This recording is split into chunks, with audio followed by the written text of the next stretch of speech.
गेल्या 3 महिन्यांपासून बंद असलेला पुण्यातील बाबा पेढे पूल हा 20 ऑगस्टपर्यंत खुला करण्यात येणार आहे। पुणे महानगरपालिकेचे आयुक्त नवल किशोर राम यांनी ही माहिती दिलेली आहे। खरं तर पुण्यातील नारायणपेठेचा भाग हा पुण्यातील मेट्रो स्टेशनला जोडण्यासाठी या ठिकाणी पादचारी पूल उभारण्याचं काम जे आहे ते सुरू आहे आणि त्याचमुळे हा पूल जो आहे तो गेल्या 3 महिन्यापासून बंद ठेवण्यात आलेला आहे। मात्र आता हा पूल जो आहे तो 20 ऑगस्टपर्यंत वाहतुकीसाठी खुला केला जाईल असं महापालिका आयुक्त नवल किशोर राम यांनी सांगितलेलं आहे।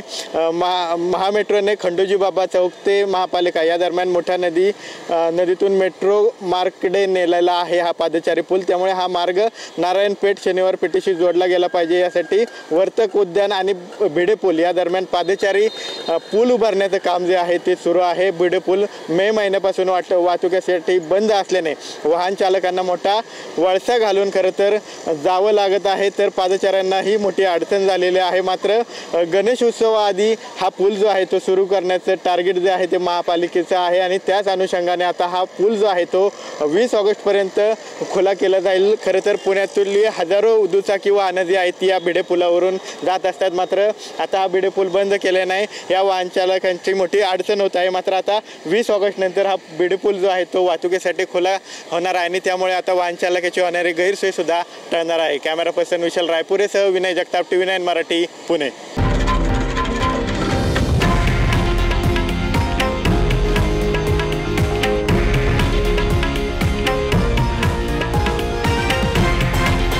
हे आहे देशातील नंबर 1 न्यूज नेटवर्क आणि आपण पाहत आहात TV9 मराठी, एकमेव।